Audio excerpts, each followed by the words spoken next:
Okay, hello everyone, and welcome to today's webinar on HVAC systems with the Carbon Trust as part of the Green Business Fund. My name is David Tobin. I'm a Chartered Engineer and Energy Consultant with the Carbon Trust, and I will be going through the presentation with you guys today. This is the agenda for the presentation today.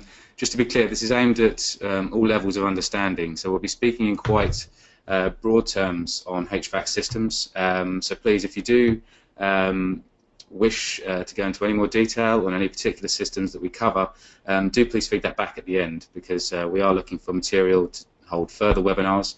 So it'd be interesting to know if people do require any more information on any of the systems that we talk about today.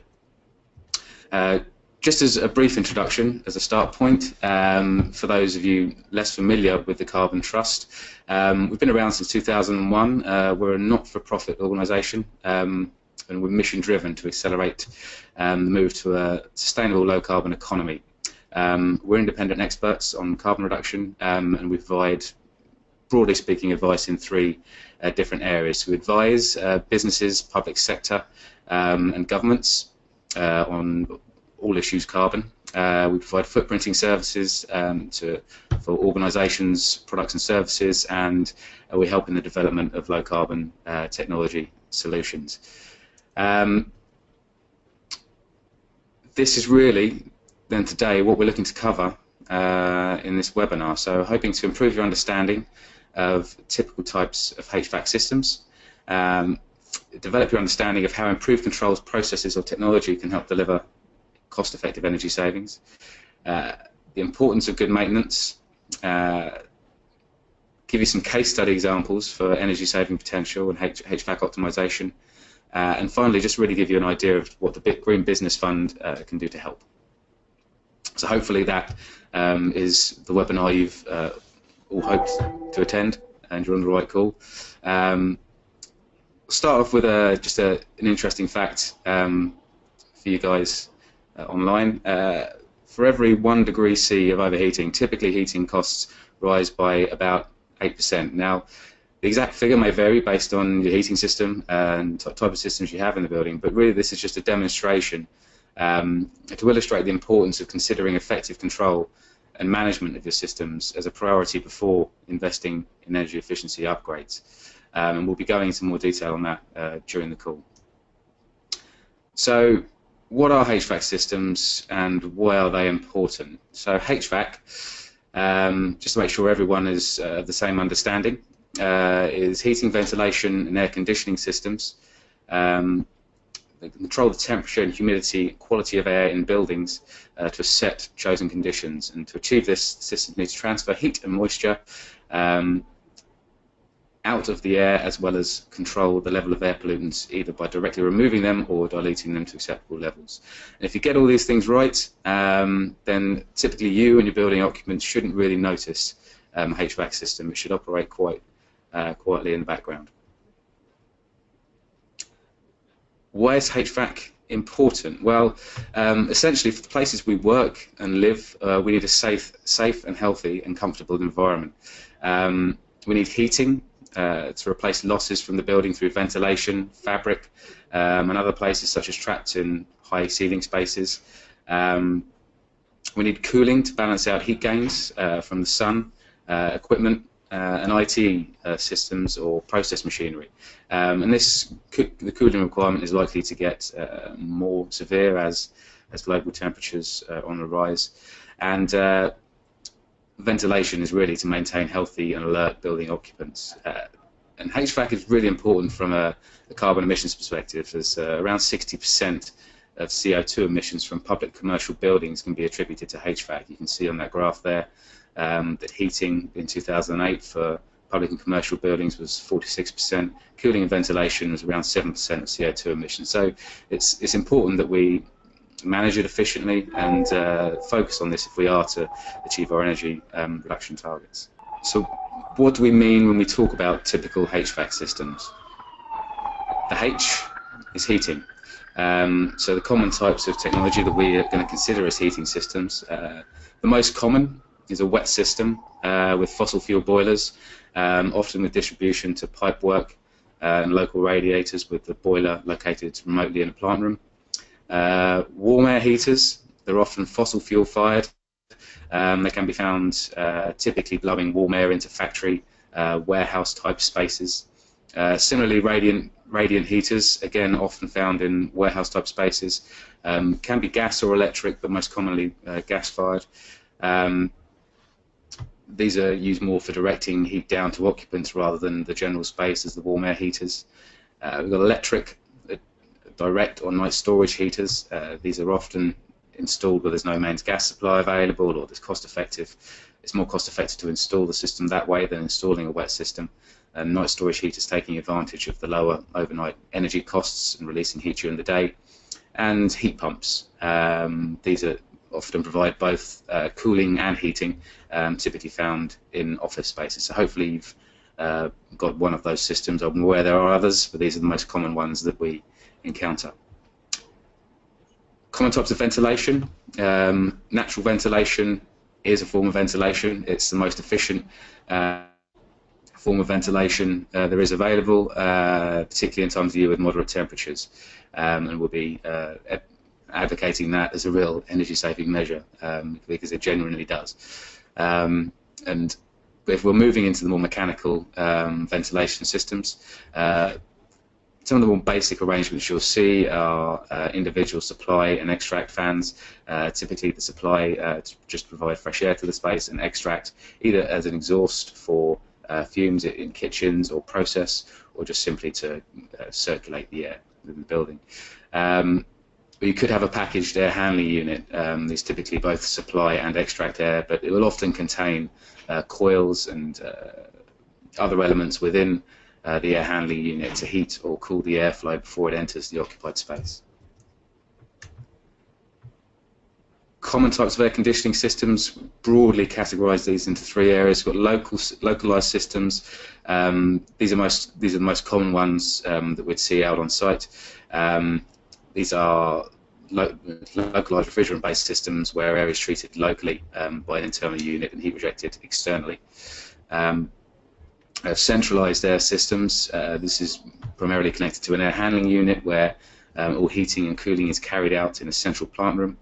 And then partially centralised systems, which are this kind of mixture of the two.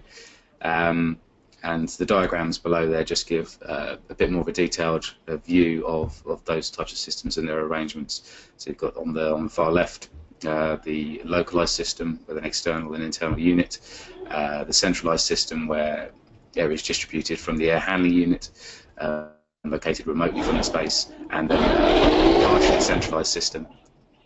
Apologies for that, we do have some background traffic noise. A partially centralised system, which again is a mixture of the two. So again, if you've got AC systems, hopefully it falls into one of those brackets. And hot water, typically often in a HVAC conversation this gets left out, but if you operate at something like a hotel or leisure centre, then hot water can add a considerable year-round baseload to your heating demand. Hot water can typically be heated centrally via a cylinder or combi boiler, but also by separate dedicated systems such as direct-fired fossil fuel heaters or by electric point-of-use units. Typically the dedicated hot water systems provide the most efficient arrangement to a building. So, having gone through the different types of systems, hopefully you are aware of what a HVAC system is. We'll move on to what are the typical energy-saving opportunities we see. And again, it's quite a broad approach to this, so we are focusing on the most common energy-saving measures we see and what we see as the most cost-effective. And hopefully there's something in here that will apply to some of your systems. So while we typically, and just in previous slides, have looked at HVAC systems individually, it's often good to look at them on the whole, because they do interact with each other to provide the conditioned environment. So we're going to look at some of the overall measures that can be taken to reduce their consumption. And some of the key actions that you can take in order to save energy with them really are quite straightforward measures. So switching off is probably the #1 recommendation whenever they're not needed for most systems. It'd be surprising how often we see it as a recommendation. Utilising and installing effective controls, again, this can facilitate that first recommendation for switching off, and then ultimately upgrading to energy efficient, energy technology listed equipment, and I'll be giving some more information on the energy technology list on a later slide. Again, looking at the HVAC system as a whole, how could you make improvements before looking to invest? So in order to really prevent air conditioning, look to reduce overheating with shading,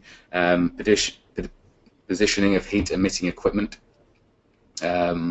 making sure it's not close to thermostats or affecting the heat gain within spaces, a separate room for a printer, maybe one way of doing this, and also look at high efficiency lighting to reduce heat gain in the space. LED lighting is now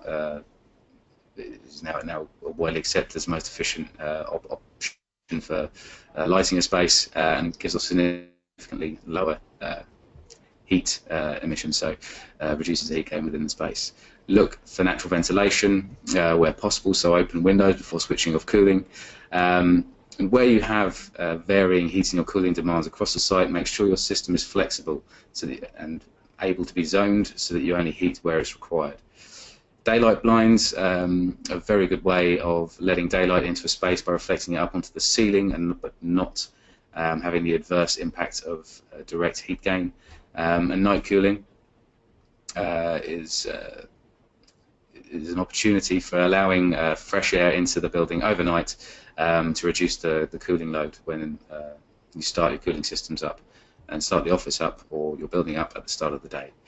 And just an interesting fact, down in the bottom right corner, if you are looking to implement AC systems within your space, which is currently heated and naturally ventilated, typically the CO2 emissions and costs of running a system like that, of an AC system, above a heated and naturally ventilated system are about 30%. So it's worth bearing that in mind if you are looking at introducing AC systems into your buildings. A key consideration for all HVAC systems is understanding your controls. There are two main types of control for HVAC systems, so you have time and temperature controls. Typically, what you should really be doing is asking yourself, do you know in detail the operating periods and temperatures of your HVAC systems? If you don't, I would encourage you to check them and make sure they are aligned to the needs of the space.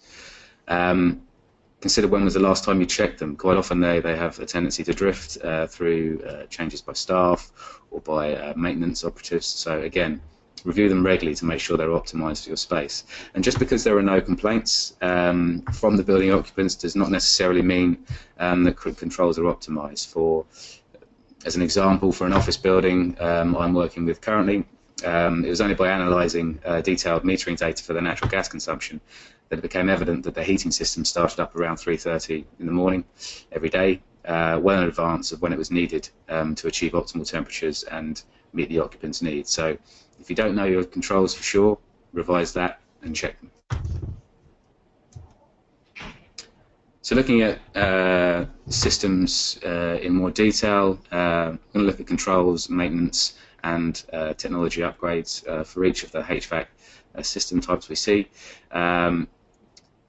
Looking at now heating in particular, because typically that accounts for more than 40% of energy use in a typical business, as we saw earlier. Thermostats, along with standard timers, are one of the key aspects of controlling a heating system.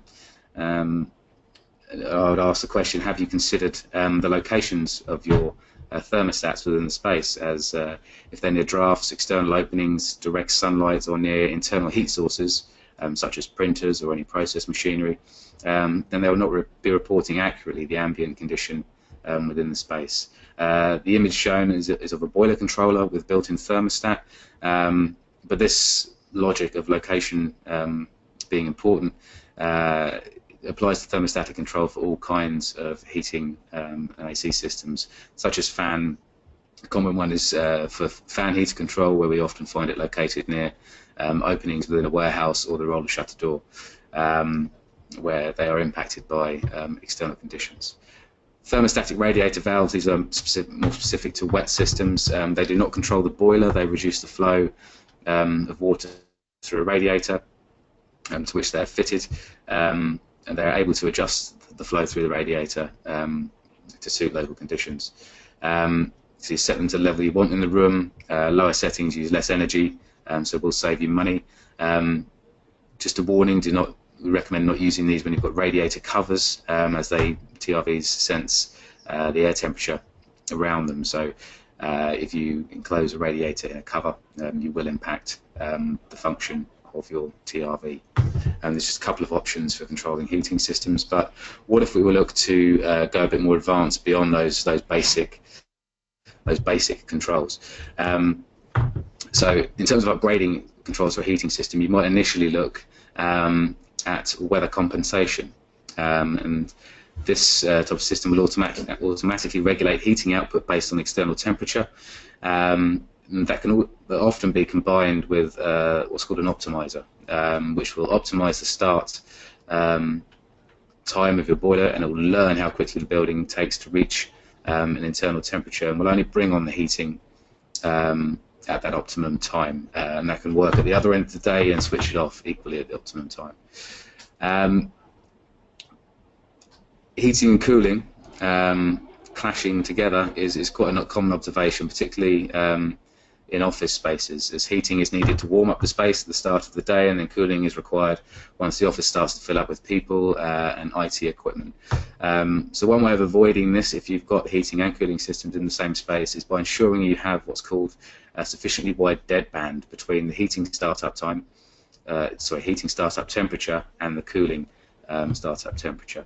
This will ensure that the two don't clash through the day, and typically by making these simple making sure these simple and effective controls are in place, you can make a significant savings. So again, going back to the boiler control, if you're not sure what level of control you should have, consider the following guidance. So for boilers up to 50 kilowatts, consider a boiler interlock with either a thermostat or timer as sort of the minimum standard and basic control you should be looking for. In order to achieve a good standard and more effective control, upgrading that to an optimization system with optimized start and stop times and direct weather compensation would be considered an effective upgrade. If your boiler is over 50 kilowatts, it's likely you will have more than one boiler operating on the space, so the boiler interlock with timer and thermostat plus a sequencer control to switch between the two boilers would be considered sort of standard practice. Plus then again, looking at optimized start and stop times, direct weather compensation to modulate the heating temperature output. But also look, you've probably got a system of that size that's interacting with other systems, so you might consider also including a building energy management system to monitor all of the systems more closely as they interact. And the example case here is of a solicitor we've worked with through the Green Business Fund. They had a less than 50 kilowatt boiler, so it was upgrading. The recommendation was for upgrading their controls to an optimized stop-start and a compensation system, and they're able to save 15% on their heating bills. Maintaining heating systems is key to their efficiency. So servicing boilers is of vital importance. Gas boilers you should service once a year, or boilers twice. And make sure the maintenance provider is checking and reporting the efficiency back to you, as good maintenance on a boiler can save as much as 10% on your annual heating costs. The example case given here is just of the yellow flame at the bottom burning too rich, and the blue flame is what you'd ideally like to see. So if you do see that sign within your boilers, then get it serviced by a qualified technician, and you could make significant savings. Insulation is one of the most common things we see. I think it's quite an obvious one, that if the heating system is insulated, then you're going to reduce the heat loss in plant areas and other spaces that you don't want heat to be emitted. But as I say, it's a very common one we see on site. There are some examples there of a well-insulated plant room and a poorly insulated plant room. And typically you can make significant savings just by upgrading the insulation. So I'd encourage you to survey your systems, identify where insulation is lacking, and to invest in upgrading that. Typically joints and valves are elements that we see with poor insulation on a regular basis. You should really consider that. Typically an uninsulated valve will emit as much heat as around 1 meter of pipework of the same diameter. So significant heat loss from valves and other pipework elements. So recommend surveying your systems and upgrading that where possible. If you are looking to upgrade your heating systems with technology upgrades, what are some of the typical things that we would recommend and see when we're out on site? So for standard boilers, boilers used for heating have become much more efficient over recent years, largely due to stricter building regulations.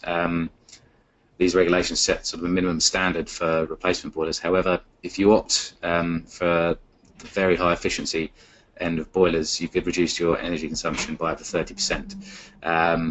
That's obviously dependent on the start boiler that you're replacing. Condensing boilers are the most efficient designs typically available, and these use large heat exchangers to extract as much heat from the waste flue gases as possible. Typical return on investment can be around 5 years. It's just because gas is relatively cheap and boiler replacement can end up being quite expensive, but considering you're likely to have this piece of equipment in operation for 20 years in some instances, it's well worth making sure you invest in efficient alternatives. Warm air heaters, sometimes heating the whole building when you only need to warm a small area is inefficient.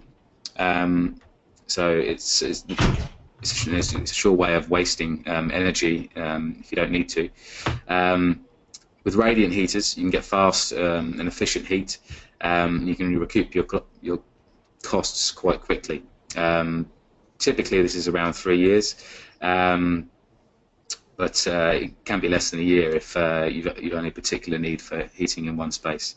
You need to have the right site layout. So if you've got a large site with lots of people moving around in different areas, then you will need the warm air heater to heat the whole space. But if you've operatives working in a very fixed location throughout the day, then it's more efficient to move to a radiant heater, which will heat just the space that they're occupying.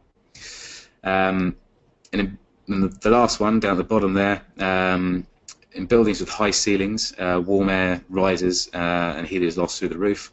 Destratification fans can be used to blow warm air back to ground level where it's needed, and you can typically save around 10% on your energy bills. So if you have got high ceiling spaces, and particularly when combined with warm air heaters, it's quite an effective way of recirculating the air back down. The thermostats will record that warm air coming back down as a temperature increase, and it will turn off the heating requirement for a great period of time. Right, so moving on to ventilation systems. Again, just to emphasise, where possible, use natural ventilation system. It is free, but if it's not possible, then what can you do to reduce the energy consumption of your mechanical ventilation systems? So ventilation is typically normally sized for the occupancy or the process.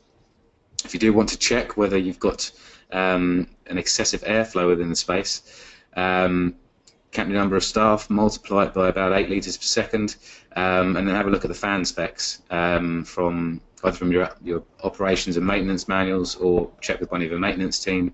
And there may be scope to reduce airflow rate if your office isn't at the occupancy that it was necessarily designed to. Again, review time settings. It's very common that we see fans and other background systems operating 24/7. And look at demand control options. So if you've got potential for zoning your ventilation systems, look at motion sensors for occupancy control. CO2 modulation is very effective so sensing CO2 levels in the occupied space and modulating that airflow based on occupancy to maintain air quality is very effective in offices. And if it is connected to a particular process, then automated control based on process demand, varying exhaust rates, can also be very effective at reducing energy consumption. Often the modulation of the airflow requires the implementation of an inverter or a variable speed drive, paired with suitable controls, and this can be very effective. Due to fan motor laws, if you reduce the fan speed by, say, 20%, the resultant energy saving at the fan motor would be about 50%. This is just purely due to fan motor laws. So you can make significant savings by effective control coupled with inverter drives. If you do wish to learn more about motors, drives, and inverters and their capabilities, I would encourage you to attend our Motors and Drives webinar. That'll be hosted on Tuesday, the 28th of February, and that will focus much more on the actual motor and drive elements themselves.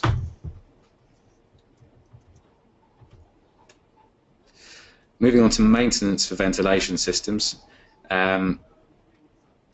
Check filters and intakes and outlets regularly. This should be part of standard maintenance. Pressure gauges on air handling units will indicate if air filters are heavily blocked, but it's imperative that you check that the airflow through your ventilation system is clear as part of regular maintenance. It can improve efficiency by up to 60%, particularly if the system is clogged. Intakes for fresh air will typically be external, and sometimes in challenging positions. It could be on the roof, but it is worth reviewing that they are clear, as I've seen some particularly poor examples of clogged systems at air intakes and intake filters. So it's worth checking the system's clear. In terms of technology upgrades, just a couple of examples of investments that we've seen made through the Green Business Fund and other energy audit programs we run. This first example shows a kitchen extract fan. This had its motor for a restaurant in London.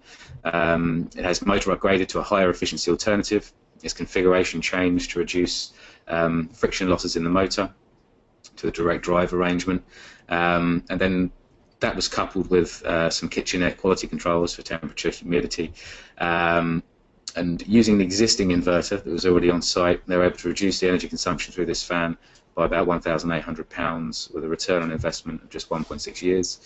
The bottom example is replacing a standard centrifugal belt and pulley type fan in an air handling unit with a purpose-designed, free-spinning, high-efficiency, direct drive EC plug fan, which enabled them to save 30% on the fan energy run costs. In this example case, the manufacturing site was able to save around 2.8k per annum with a return on investment of around 3.8 years. Though if you have particularly long run times for your ventilation kit, this payback could be quicker. If you don't have a technical background and you're not sure where to look to identify these energy savings, then consider applying for Carbon Trust Green Business Fund Opportunity Assessment. I will discuss these in more detail later, but if you need an engineer to come and look to identify these things, then we can support that through the Green Business Fund. Moving on to air conditioning systems. Again, starting with controls. Initially, reduce the need. Again, we've discussed this earlier, limiting heat gain, consider night cooling, etc., to reduce demand on the cooling systems. And as with other systems, check timers to ensure they're not operating out of hours. Thermostatic controllers, again, make sure the temperature set points are right. Temperatures, cooling rather, shouldn't be needed until temperatures exceed 24 degrees. That may take some negotiation with your staff, but if you explain to them the reasoning behind it and the energy savings that are being made, then that will help with the implementation. And again, make sure that the thermostatic controllers are not located near heat sources such as printers or indirect sunlight or radiators, etc. Server rooms storing IT equipment can typically operate with no adverse impact up to 27 degrees. That's based on findings from the American Society of Heating, Refrigeration and Air Conditioning Engineers. This can be a challenging conversation with your IT department, but I would encourage you to have it so you don't overcool your server rooms.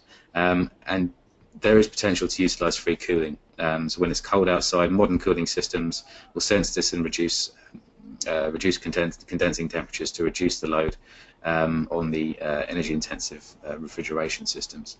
I'll touch on that again in a couple of slides' time.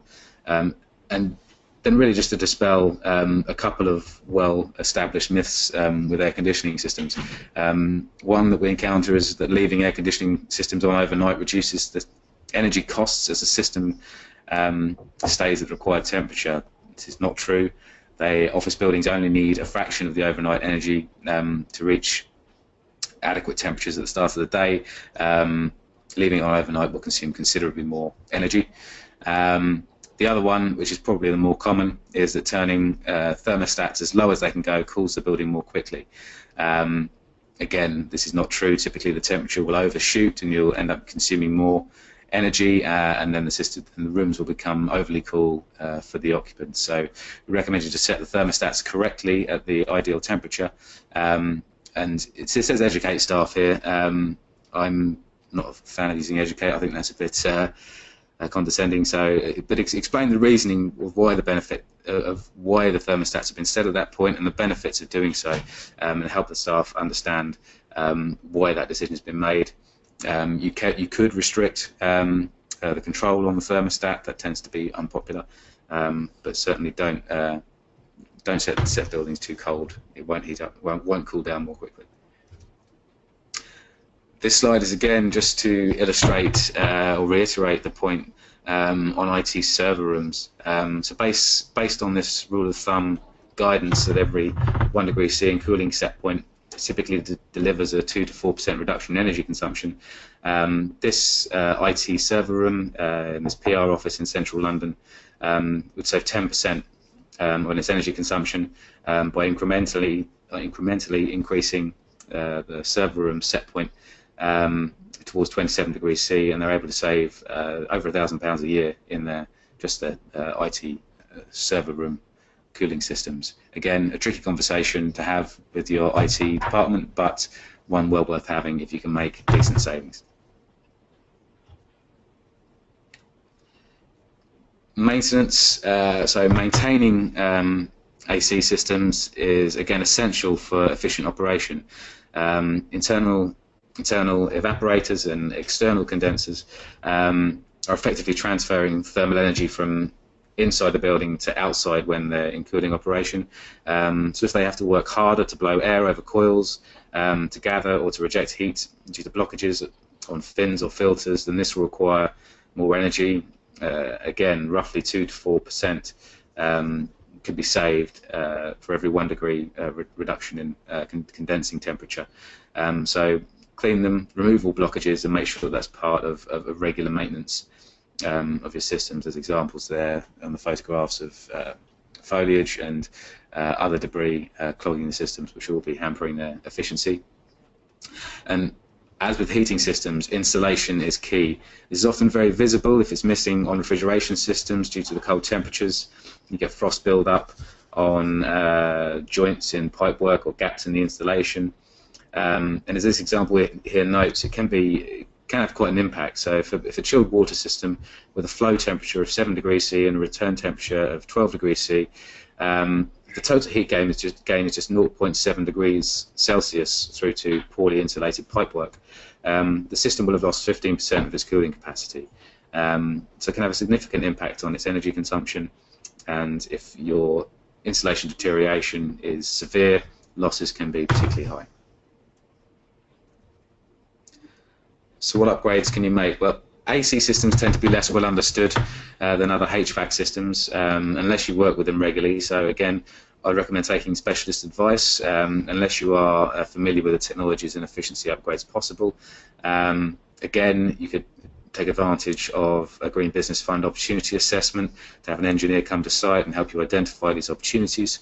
Some options that you may look to consider for your systems could be head pressure controls. Again, alluded to these earlier, but these essentially reduce the external condensing temperatures as the external ambient temperatures decrease. You can see there the blue line on that graph is reducing external temperature. The red line will be a system without effective head pressure controls, and it maintains an external condensing temperature quite high, but with effective fully floating head pressure controls you can reduce that external condensing temperature, and for every 1 degree C of reduction in the condensing temperature you can save 2 to 4% on your energy saving. And for high efficiency systems, so free cooling systems, they can often maximize this by using the cold external temperatures to reject heat without the need for temperature elevation by the compressor within the system. This is particularly viable in the UK with a high number of hours where external temperatures are cool enough for free heat rejection. Again, this would typically be a feature on modern and energy technology listed equipment. The fact to consider is the cooling systems essentially reject heat from the building. So this is often quite low-grade heat, but this can be recovered for use in preheating hot water, for example. And the example case here is just of a system of a retail store in London. This had condensing temperature modulation controls fitted with an upgrade to its compressor. And a timer system also fitted, and this reduced chiller consumption by over 30%, which saved this store £15,000 a year, which is considerable. So these kind of systems are well worth investigating for energy saving opportunities. So moving on to some other considerations, pumps. They are you often see pumps supporting heating and cooling systems by circulating water within these systems. Again, as with the central plant, they should be closely controlled to ensure they only run when required. Select high efficiency pump motors based on life cycle cost analysis. The example to the right here just demonstrates that the initial investment is just a small part of the overall investment in terms of the lifetime costs of a pump. So this particular example, for the small additional cost of the high efficiency motor on the left, you'll actually save over £7,000 over the lifetime of the pump based on a standard pump motor rating. And as with ventilation fans, pump flow rates can be modulated based on variable demand of the system that they are serving. So you can look to implement variable speed inverter drives with effective control, and that can dramatically cut the running costs of a pumping system. Again, if you would like more details on this, I would encourage attending the Motors and Drives webinar, where this will be covered in some more detail, and that'll be on Tuesday the 28th of February. So a quick recap of some of the points, some of the key areas to focus on for heating systems. Again, just reducing the heating set point can make significant energy savings and should be something that's reviewed before investing in technology upgrades. Replace inefficient boilers. This can save up to 30% if you have a standard and quite old boiler and you're replacing that with a condensing alternative. Install destratification fans. If you have warm air heaters and high ceilinged spaces, this can make up to 20% saving on your energy consumption. For ventilation systems, these are mostly plant upgrades. For if you invested in upgrading to high efficiency motors within your ventilation system, this can typically save around 5% on that motor consumption. Replacing the fans with high efficiency alternatives, typically backward curved aerofoil types or EC plug fans, These can save up to 30% on the fan consumption. And review the controls, make sure that the fans are not running around the clock when they're not needed, and this can save up to 50% if they were running overnight. For air conditioning systems, again, make sure the temperature controls are closely monitored. Employ variable speed drives on compressor systems to modulate the consumption or the condensing temperature with external conditions, can save up to 30%. And free cooling coils on modern AC cooling equipment can make up to 100% energy savings, as they have no need for compressors in their cooling cycle. Just to go over some example case studies of some of these implementation of some of these systems. So Sovereign Group, they're a manufacturer and installer of bespoke windows and doors for local authorities and housing association, based in Lancashire. They had a heating system, which was, they received £2,700 of funding from the Green Business Fund to install new heating controls, which provided them with optimised stop-start functionality and reduced their energy or gas costs by £4,900 per year. Again, that's using the optimization controls that we discussed earlier for heating systems. This precision engineering company based in Derby, a gas-fired boiler that was non-condensing, 28 kilowatt rating.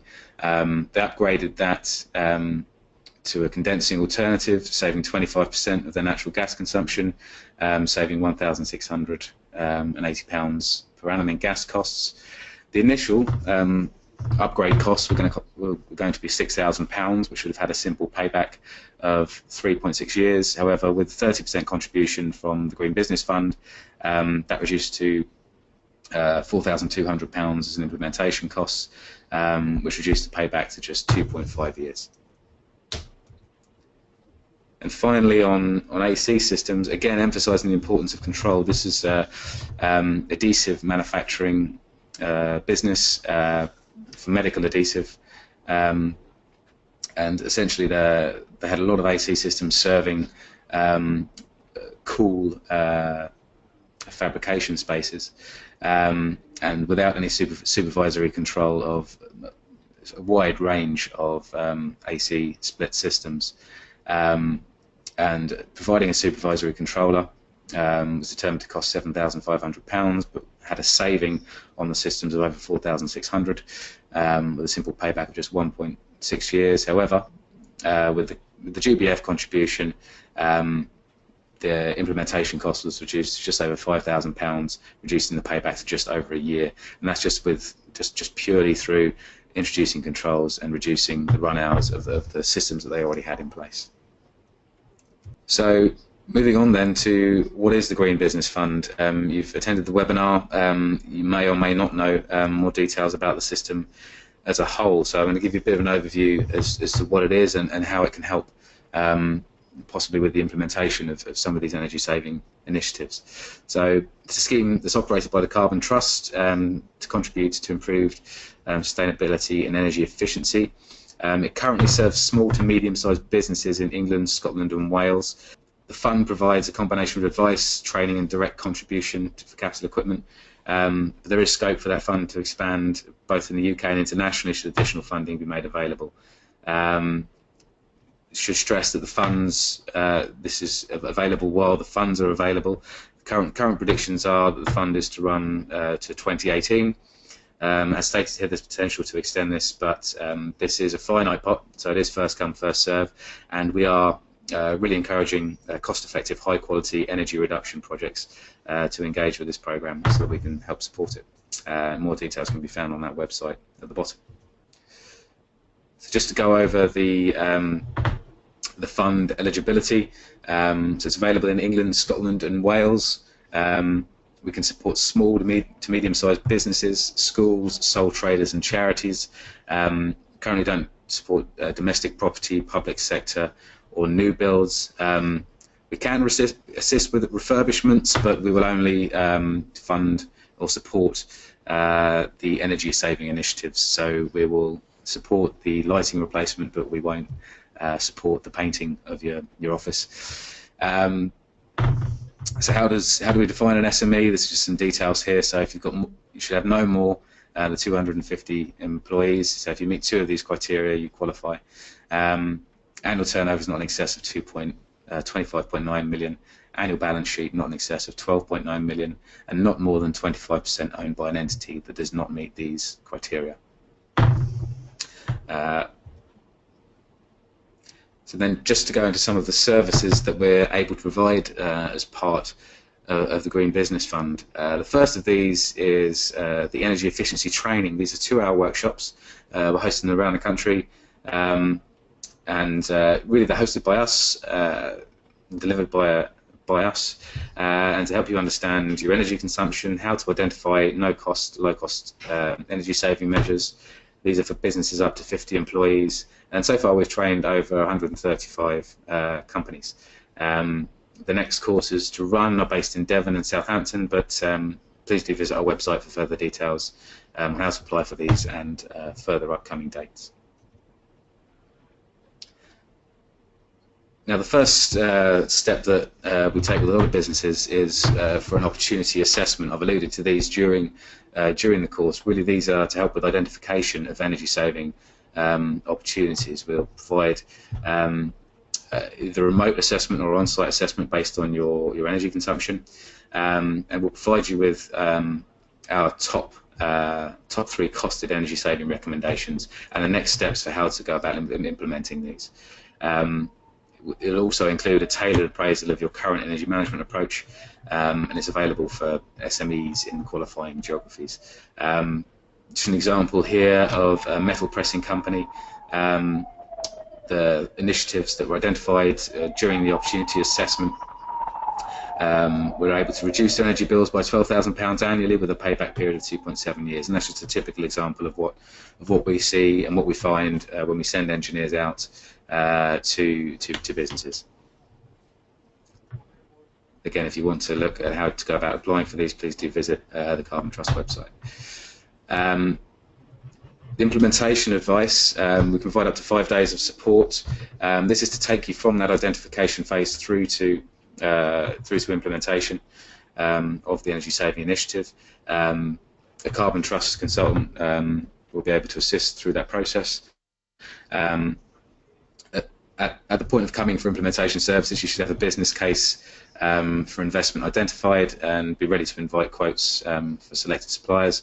This particular element of the service is aimed at non-large companies, so up to 1,000 employees, so slightly larger than SMEs, again within the qualifying geographies.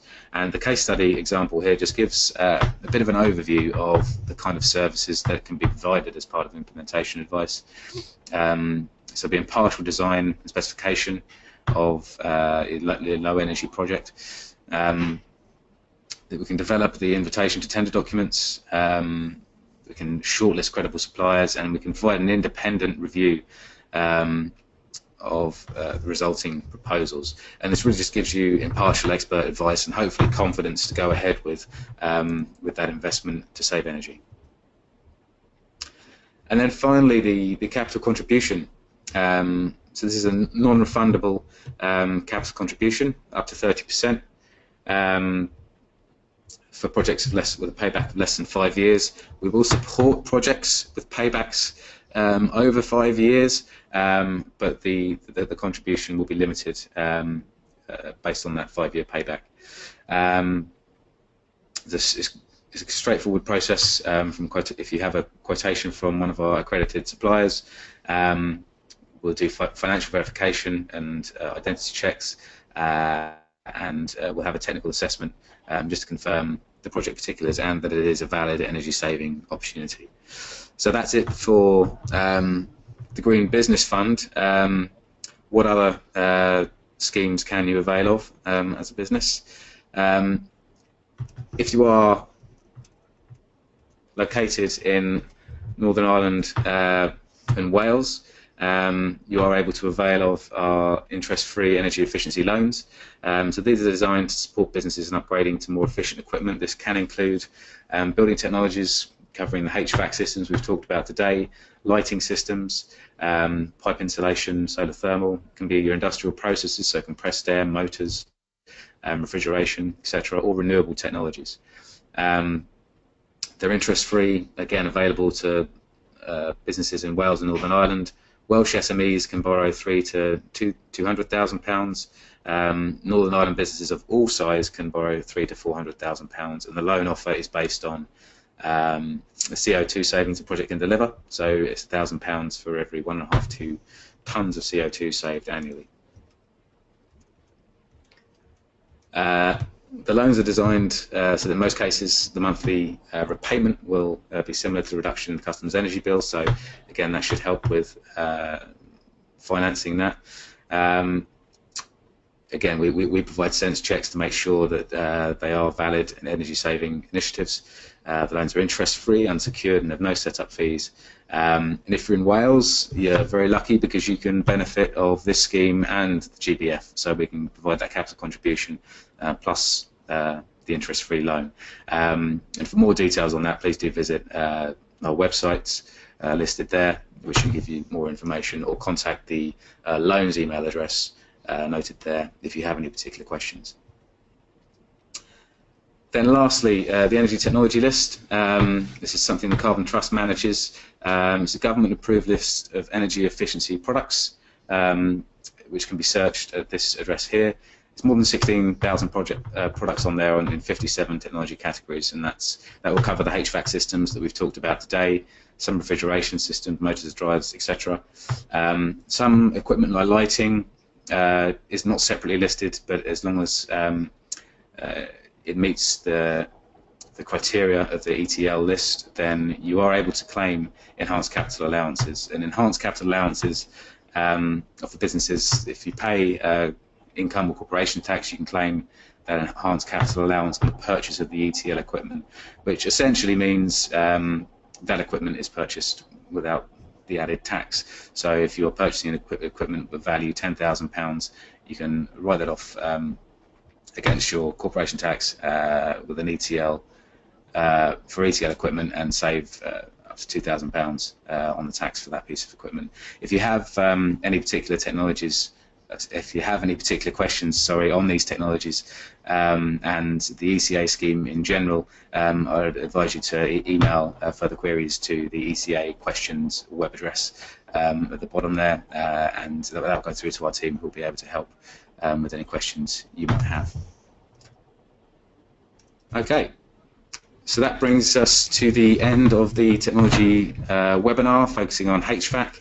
I'll have a quick look and see if we've had any questions come through. It doesn't look like we have so far. Hopefully that means the content has been clear and of use. But if you have got any questions, I'll hang on for just a minute or two to see if any come through. Again, through this webinar, we have had details on some of the contact details that we operate through the system. And more information, if you do need it, is available on our website, which is carbontrust.com/green business fund. So if you do need any information, please go there, and hopefully you'll find the questions you need, and also the contact information for some of our staff that will be able to help with the system. We do have one question that's come through. We've had a question come through from Jack Outram, which is, how can I, as a supplier of EC fans, etc., get involved with projects via the GBF? So I'll field that question. Jack, thank you for the question. Essentially, we'd recommend applying to get accredited on our Green Business Directory suppliers list. We will then do some background checks and a verification process with yourself, and if you meet the criteria of our Green Business Directory suppliers, then we will be able to list you as one of our accredited suppliers, and then allow you to provide support to our Green Business Fund applicants. Again, more details of that are available on our website. Again, if you'd search for the Green Business Directory and the Carbon Trust, then you should find information that you need. We have your details, Jack, so if we can contact you on that with some further information if necessary. We have another question from David Pritchard, which says, do suppliers have to be on the supplier list? Yes, in short. It allows us to have confidence that having done those background checks, that we are contributing to genuine energy saving opportunities. Ultimately, we're administering this fund, so we need to make sure that it is supporting energy saving initiatives through, and one way of doing that is by making sure we use reputable suppliers that we have done background checks on. So we do encourage projects to be undertaken by accredited suppliers. So again, similar. If you aren't on that list as suggested to Jack, please look to get accredited on the Green Business Directory supplier list, so that we can do those checks and qualify you to support businesses through the Green Business Fund. I don't think we've got any more questions coming in. So again, if you have got any further queries, please do look at the website. You will be issued after the call with a feedback form. Be very grateful if you could provide any feedback on further technology webinars or any changes you'd like to see to this process. But thank you very much for joining, and all the best with your energy saving initiatives.